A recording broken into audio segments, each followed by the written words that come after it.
amante do mundo da força que fica aqui vagando pela internet, buscando informações sobre o método GZCL para powerlifting em língua portuguesa, mas que nunca encontrou nada. Te digo uma coisa, isso acabou. O método GZCL para powerlifting foi criado pelo powerlifter norte-americano Cody Lefevre, que em seu livro explicando detalhadamente sobre o método, se baseia na ideia de pirâmide, com topo, meio e uma base, tudo dentro da mesma seção. Cada parte da pirâmide tem uma orientação de zona de intensidade, repetições e tipo de exercícios. Mas para entendermos direito essa pirâmide, antes nós precisamos entender o conceito de peso-alvo que o autor defende, que seria o peso que vai ser utilizado ali como parâmetro para determinar as intensidades que vão ser utilizadas em cada uma das partes da pirâmide. O autor em seu livro defende a ideia de utilizar como peso-alvo um peso correspondente como 2 a 3 RM com boa velocidade e técnica. Essa ideia de não utilizar propriamente dito uma RM como parâmetro é presente em outros programas como o Gym Invader 531, que utiliza 90% de uma RM como parâmetro para ter uma margem de progresso. Além disso, o método GZCL para powerlifting tem a regra de 1:2:3. O que significa isso? É bem simples. Para cada uma repetição que tu fizer no topo da pirâmide, tu vai fazer 2 ali no meio e 3 na base. Ou seja, se tu faz 10 repetições totais ali no topo da pirâmide, tu vai fazer 20 no meio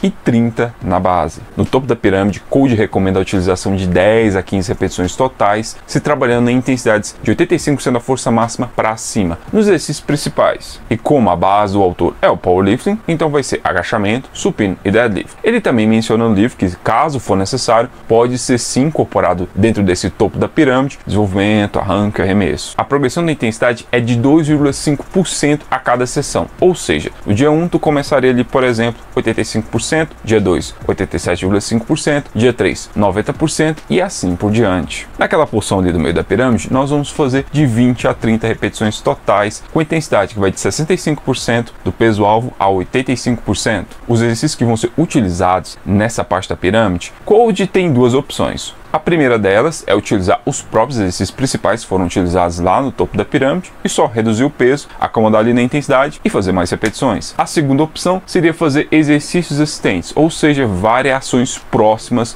dos exercícios principais. Então seria variações de agachamento, variações de supino e variações de deadlift. Já na base da pirâmide, que o autor enfatiza muito, vão ser utilizadas mais de 30 repetições na intensidade ali de 65% para baixo do peso-alvo. Aqui vão ser utilizados exercícios acessórios como remada, good morning, glute ham rise, e aqui Cody gosta de utilizar muitas super séries, ou seja, 2 exercícios seguidos sem descanso. Mas você pode me perguntar, e o número de séries para cada um dos exercícios e o número de repetições para cada uma dessas séries em cada parte da pirâmide? Não importa. O que importa é o número total de repetições a serem feitas. Por exemplo, pode ser 2 séries de 5 repetições no topo da pirâmide, 4 séries de 5 repetições ali no meio e finalizando com 3 séries de 10 repetições na base. E o treino ou o estresse é extremamente importante, mas igualmente importante é a recuperação. E existem alguns momentos que vai ser necessário fazer alguns ajustes temporários no treino para permitir que a recuperação ocorra. É o famoso deload e não é diferente desse método. Só que Cody não é muito adepto àquela ideia ali tradicional de fazer uma semana de recuperação ativa a cada 4 semanas, como por exemplo o método 531. Ele defende a ideia de fazer essa intervenção quando começar a não conseguir completar todas as repetições ali nos exercícios principais ali do topo da pirâmide. E para isso ele dá 4 opções. A primeira delas é reduzir o volume ali dos exercícios da primeira parte, né, do topo da pirâmide.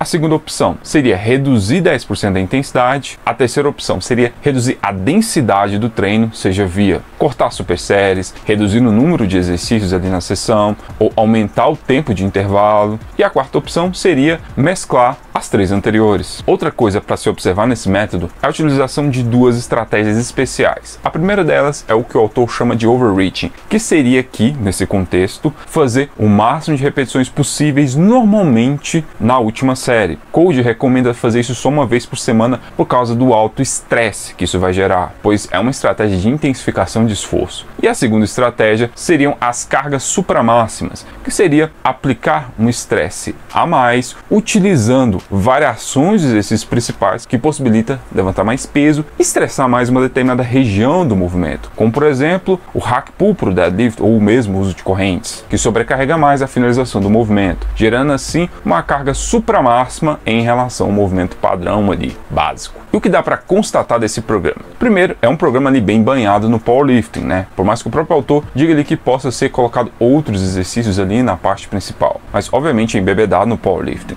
E ele tende a ser um método pró-volume. Isso pode ser explicado pela própria vivência de Cody, né? Por causa que ele competia na categoria até 67 kg, até 75 kg e na categoria até 82,5 kg.